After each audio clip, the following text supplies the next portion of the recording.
हाय लोगोफोर नोंथांमोनखौ आंनि YouTube चेनेल सोरजिदा क्रिएटिभिटीआव बरायनानै लाग्रोनाय जालायबाय।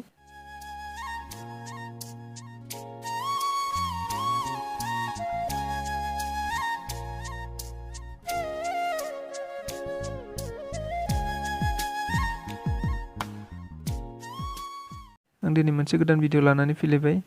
बे भिडिअआनो जाबाय साख्रिनि रादाब। पार्लामेन्ट अफ इन्डियानिफ्राय नुजानानै फैदों एबा बे नटिफिकेसना पार्लामेन्ट अफ इन्डियानिफ्राय फैदों। रिक्रुटमेन्ट ब्रान्च लक सभानिफ्राय फैदों। माने पस्टआ जाहैबाय consultant interpreters for regional language, माने रिजनेल लेंगुवेजनि इन्टारप्रेटार्स एबा ट्रान्सलेटर। बियो रिजनेल लेंगुवेजफोरनि ट्रान्सलेटर। बेयाव हयथ' जोंनि बर' लेंगुवेजआबो दं, रिजनेल लेंगुवेज माने बर' लेंगुवेजआबो थागोन निस्सय। बर' लेंगुवेजनि इंलिशनिफ्राय बा हिन्दीनिफ्राय बर' लेंगुवेजआव बेबायदि ट्रान्सलेट खालामग्रा एबा इन्टारप्रेटार्स खालामग्रा, ट्रान्सलेट खालामग्रा। ओमफ्राय जोङो नायलांनि मा गाहायाव नायलांनि जोङो मा रिजनेल लेंगुवेजफोरनि थाखाय। इन्डियानि रिजनेल लेंगुवेज होननानै बुङोब्ला जोंनि बर'आबो गोलैखायो हिसाबै मा रिजनेल लेंगुवेजफोरनि थाखाय बेयाव साख्रि ओंखारदों एबा इन्टारप्रेटार्स ओंखारदों बेखौ नायनि जोङो 2 नाम्बाराव दङ नै the details of number of consultant interpreters for regional language to be empanelled are as follows. गाहायाव होनाय बिदिनो मा रिजनेल लेंगुवेजफोरनि थाखाय बेयाव गासै 21टा लेंगुवेज होननानै बुंदों। 21टा रिजनेल लेंगुवेजफोरनि थाखाय बे साख्रिया फैदों एबा इन्टारप्रेटार्स कनसालटेन्ट इन्टारप्रेटार्सआ फैदों। गासै टटेल नाम्बार अफ पस्ट बेयाव दङ, भेकेन्सिया बेसेबां दङ होनदों। जों गुबैयै लेंगुवेजफोरखौ नायग्रोनि 21टा लेंगुवेजाव मा दङ। आसामिस दङ, बेंगलि दङ, बर' दङ, डगरी दं, गुजराती, कानाडा, काश्मीरी, कंकानी, मैथिली, मालयालम, मणिपुरी, ओमफ्राय माराठी, नेपाली, उड़िया, पान्जाबी, संस्कृत, सान्ताली, सिन्धी, तामिल आरो तेलुगु। जों गुबैयै जोंनि आसामनिखौ नायनो हायो। आसामाव गासै 2 दङ, बर' आरो एसामिस 2 लेंगुवेज दङ। बेंगलियाबो दङ दिसुन आसामाव, नाथायबा एसामिस आरो बर' बियो जोंनि आसामनिफ्राय दङ। बेयाव पस्टआ एबा भेकेन्सिया बेसेबां दं होननानै बुङोब्ला जों नायनो हायो, नैबेयाव लिरनाय दंखायो रोखा 5 फर इच रिजनेल लेंगुवेज। माने मोनसे रिजनेल लेंगुवेजनिफ्राय गासै साबा बेयाव इन्टारप्रेटार्स नांगौ एबा कनसालटेन्ट इन्टारप्रेटार्स नांगौ। मोनसे लेंगुवेजनिफ्रायनो गासै साबा बेबायदि पस्ट दङ। बेयाव मोनसे लेंगुवेजावनो साबा इन्टारप्रेटार्स लानाय जागोन। बेनि एलिजिबिलिटि आरो माखासे डिटेल्स एडभार्टाइजमेन्ट डिटेल्सफोरखौ जों नायलांनि गाहायाव। बियो माबायदि साख्रि हयथ' गोबाङानो मोनथिफेरा। जोङो बेनि क्वालिफिकेसनखौ नायनि। बे साख्रिखौ मावनो थाखाय, इन्टारप्रेटार्सखौ मावनो थाखाय जोंहा मा क्वालिफिकेसन थानांगोन नैबेयाव नाय। एजुकेसनेल क्वालिफिकेसनाव दं masters degree in English or any other discipline. माने मास्टार डिग्री एबा जोङो इंलिशाव मास्टार्स डिग्री खालामनाय जानांगोन। इंलिशाव एबा होननानै बुंदों इंलिशाव मास्टार डिग्रीबो जानांगोन आरो बेनि अनगायैबो एबा होननानै बुंदों any other discipline with English as a compulsory elective subject at the degree level. मा होनदों, डिग्री लेभेलाव इंलिशा मोनसे कम्पालसरी नङाबा इलेक्टिभ साबजेक्ट थानाय जानांगोननो। इंलिशाव मास्टार डिग्री खालामनायल' नङा, बेनि अनगायैबो मा होनदों, इंलिशाव मास्टार डिग्री गैयाब्ला नोंहा जिखुनु जाया डिसिप्लिन एबा जिखुनु जाया डिपार्टमेन्टावनो नोङो मास्टार डिग्री खालामबाय। मास्टार डिग्री खालामबाय। बे मास्टार डिग्री लाबाय थानाय समाव एबा नों BA एबा डिग्री फरायनाय समाव नोंहा इंलिशा कम्पालसरी साबजेक्ट थानाय जानांगोन। कम्पालसरी नङाबा इलेक्टिभ साबजेक्ट मोनसे थानाय जानांगोन जाहैबाय डिग्रीयाव। नाथायबा मास्टार डिग्रीया नोंहा जिखुनु जाया साबजेक्टआव मास्टार डिग्री जाबानो जाबाय। नाथाय डिग्रीयाव एबा नोङो ग्रेजुएसनाव मा होनो इलेक्टिभ साबजेक्ट थाफानांगोन। इंलिशा मोनसे इलेक्टिभ साबजेक्ट नङाबा कम्पालसरी साबजेक्ट थाफानाय जानांगोन बे साख्रिखौ मावनो थाखाय। विथ रिजनेल लेंगुवेजाबो थानांगोन।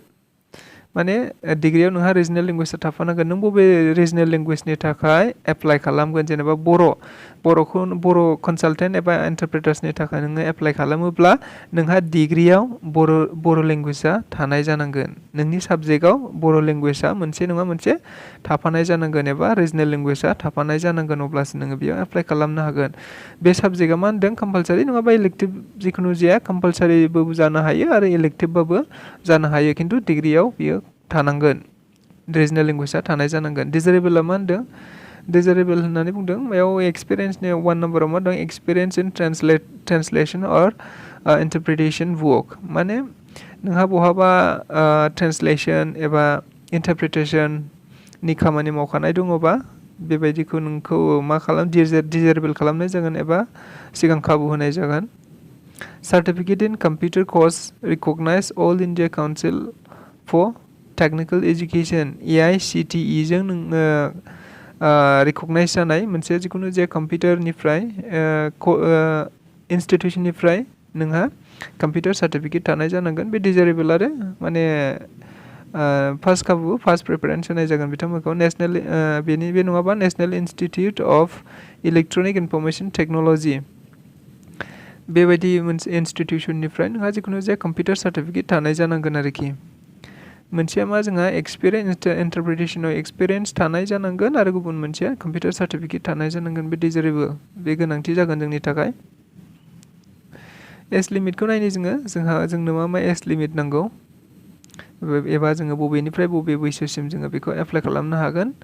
एज लिमिटआ बेयाव दङ Only Indian citizens between the ages of 22 to 65 years are eligible to apply for the position of consultant interpreter. मा होननानै बुंनाय जादों माने 22 बोसोर बैसोनिफ्राय 65 बोसोर बैसोसिमहालागै बे इन्टारप्रेटारखौ कनसालटेन्ट इन्टारप्रेटारखौ नोंथाङा एप्लाइ खालामनो हागोन होननानै बुंनाय जादों S shall be reckoned as on the last date prescribed for receipt of application माने एसखौ साननाय जागोन नोंनि एप्लाइ खालामनाय समनिफ्रायनो नोंनि एप्लाइ खालामनाय समसिमहालागै नोंनि एसखौ साननाय जागोन नों जेब्ला एप्लाइ खालामो बेनिफ्राय साननाय जागोन बेयाव माखासे सेलेक्शन प्रसेसखौ नायनि जों मेनलि जोङो गोदान नालाय बयबो बेनि सेलेक्शन प्रसेसखौ नायनि जोङो सेलेक्शन प्रसेसा एबा सेलेक्टखौ माबोरै खालामगोन जों नायनि eligible candidates will have to appear in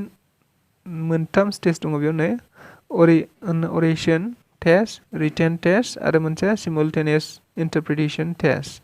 बेबायदि मोनथाम स्टेज खालामनाय जागोन बेयाव फरिखा टेस्ट नायनाय जागोन बे टेस्टनि गेजेरजोंनो नोंनि सेलेक्शनखौ खालामनाय जागोन oration टेस्ट होननानै बुङोब्ला मा बुजियो जोङो बेयाव लिरनानै होखादों oration test मा candidate will be subjected to an oration test which will be of 200 marks जागोन 200 marksनि थाखाय बे oration testआ जागोन during the oration test a candidate will be required to speak extempore for 3 minutes नि थाखाय in English and 3 minutes in regional language concerned on any one of the 7 topics in English and 7 topics in language concerned given to him. The objective is मा होनदों बियो 200 marksनि थाखाय जागोन ओमफ्राय English रावजों नोङो 3 minutes बुंनांगोन आरो बर' रावजों रिजनेल लेंगुवेजजों बर' राव एबा जिखुनु जाया नों बबे साबजेक्टआव बबे लेंगुवेजजों एप्लाइ खालामो बे लेंगुवेजखौ नोङो 10 minutes इंलिशाव 10 minutes आरो रिजनेल लेंगुवेजाव 10 minutes नोङो जिखुनु जाया एक्सटेम्पर एबा मिथिया सासे टपिकनि गेजेराव नोङो बाथ्रा बुंनांगोन जिखुनु जाया 7 टपिक होननानै बुंदों बेयाव जिखुनु जाया इंलिशनिफ्राय 7 टपिक आरो रिजनेल लेंगुवेजनिफ्राय 7 टपिकनि सायाव नोङो बुंनो गोनां जागोन oration टेस्टआ बेनो माने मोनथिखायै नों टपिकनिफ्राय इंलिशाव 10 minute आरो बर'आव 10 minute बुंनांगोन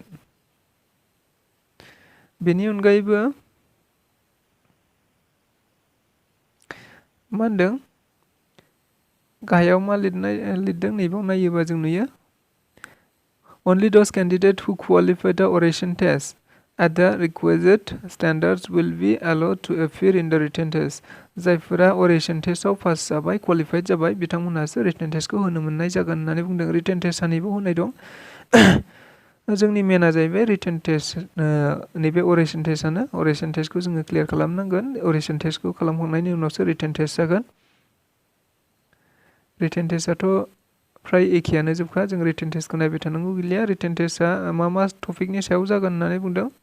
50 multiple choice objective type question जागोन बेयो general knowledge नि थागोन ओमफ्राय current affairs current general knowledge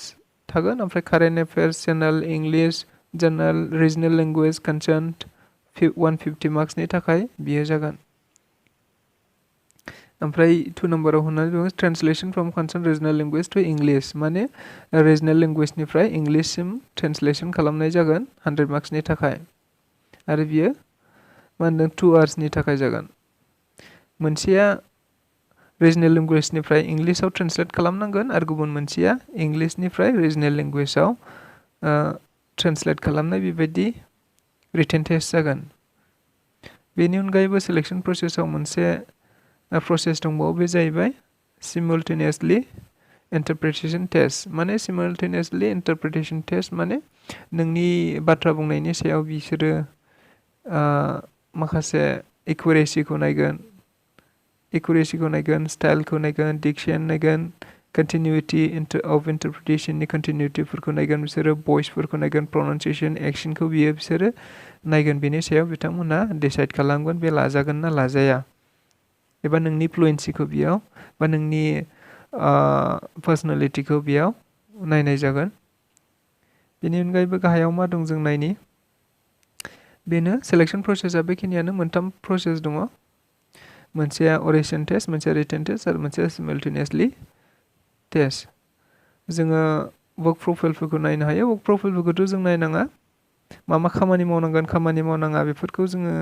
साख्रि मोनखांबानो अलरेडि मोनथिगोन जों बेखौ नायनांगौ गैया गाहायाव मा दंबावो नायनि जोङो रिपर्टिं एन्ड डिउटि आवार्स बेफोरखौ नायनाङा साख्रि मोनखांनायनि उनावसो जाजोबगोन बेफोर गासिबो बेफोरखौ जों नायनाङा बेयाव बेथना होननानै बुंदों नैबाव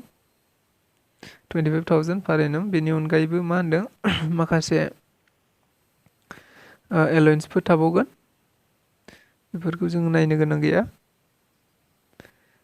साख्रि मोनखांबानो बेफोर गासिबो जाजोबखागोन ट्रेभेलिं एलाउन्स माबा माबि थागोन निस्सय आरो बेनिफिट्स बेफोरखौ जों नायनांगौ गैया साख्रि मोनखांनायनि उनाव बेफोरो जाजोबगोन ट्रेनिङा डिसाइड खालामगोन जानाखि रिक्रुटमेन्ट ब्रान्च बे रिक्रुटमेन्ट ब्रान्चआ निस्सय ट्रेनिंखौ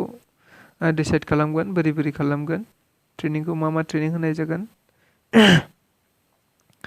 बेफोरखौ जों नायनांगौ गैया हाउ टु एप्लाइखौ जों नायदो दानिया जों एप्लाइखौ माबोरै खालामनो जों मोनथिबाय बियो मोनसे कनसालटेन्ट